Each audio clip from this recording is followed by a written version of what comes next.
So we are now on chapter 3 of our Magic Treehouse book, Vacation Under the Volcano. Chapter 3 is called Gladiators.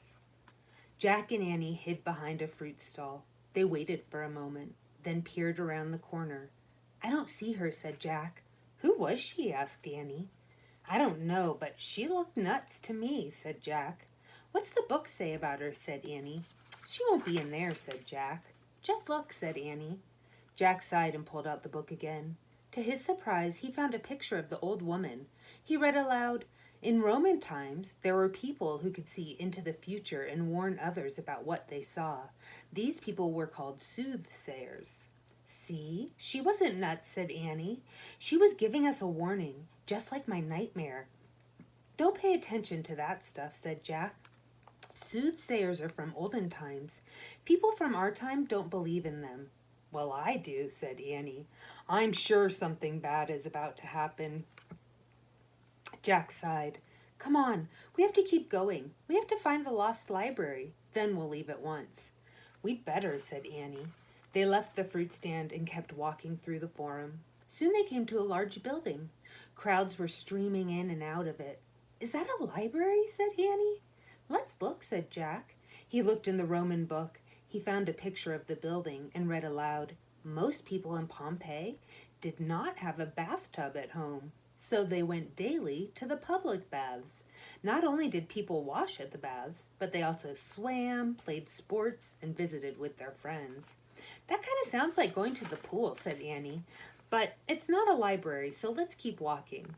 They kept walking until soon they came to a fancy building with large columns. "Is that a library?" said Annie. Jack found a picture of the building and read aloud, "The people of Pompeii believed that many gods and goddesses ruled the world. This is the temple of Jupiter, their chief god. In this temple, they prayed to Jupiter and offered him gifts. Today we call the stories about Jupiter and other gods and goddesses myths." Here is a picture.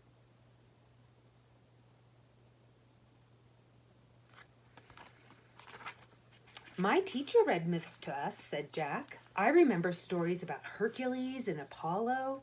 "Yeah, my teacher read them too," said Annie. "I like stories about Venus and Medusa." "Hey, maybe the story we're looking for is a myth," said Jack. "Right," said Annie. "Come on, hurry. Let's keep looking." They left the forum and turned onto a wide street. Jack gasped. In front of them was an incredible sight. Tall warriors with huge muscles were walking in a line. They wore fancy helmets and carried heavy shields. "Soldiers," thought Jack. Then he saw that the warriors' feet were chained together and guards walked with them. "Gladiators," he whispered.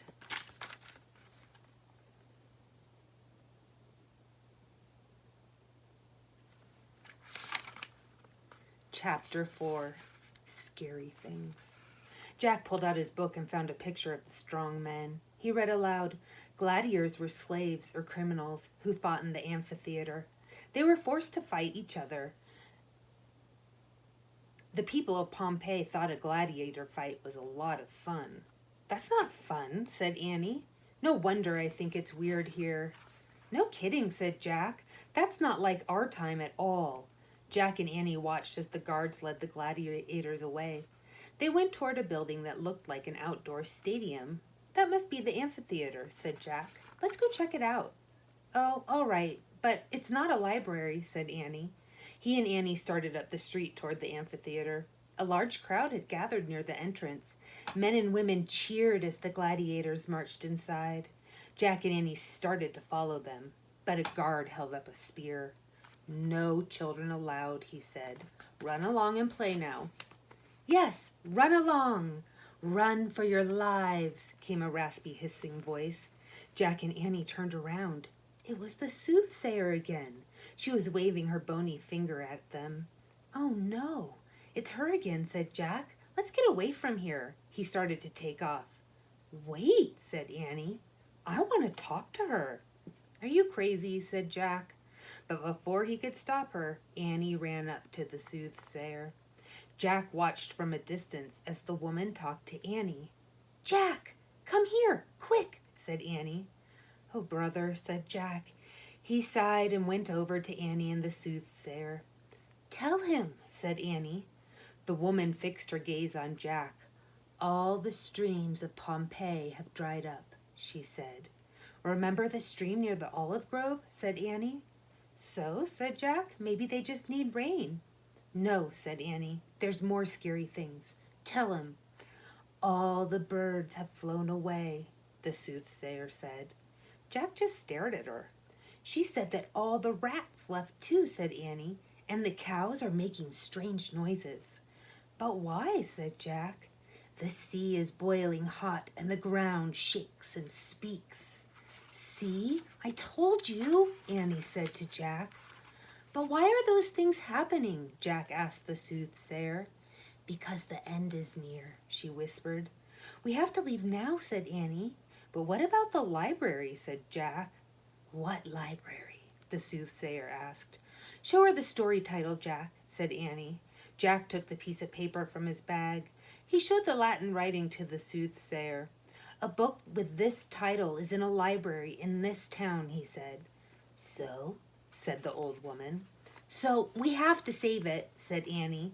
She pulled out her secret library card. The soothsayer stared for a moment at the card and the shimmering letters on it. Then she smiled a big warm smile at Jack and Annie.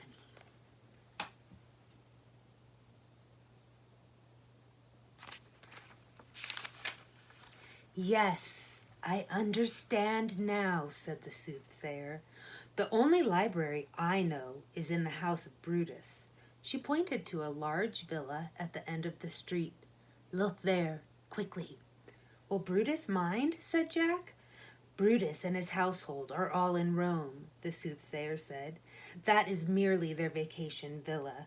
"But we can't just go in and take something of theirs," said Jack. The old woman shook her head sadly. "After today, there will be nothing left in Pompeii," she said. "Nothing at all." Jack felt a chill go down his spine. "Go and get what you came here for," said the soothsayer. "Then leave at once." "Thanks," said Jack. He grabbed Annie's hand. "Come on." "Thanks," Annie called to the old woman. "You should leave too," she said. Then Annie and Jack started running to the vacation villa. They ran as fast as they could. And that's the end of chapter 4. Tomorrow we'll read chapter 5 called Books? Books? Have a good day.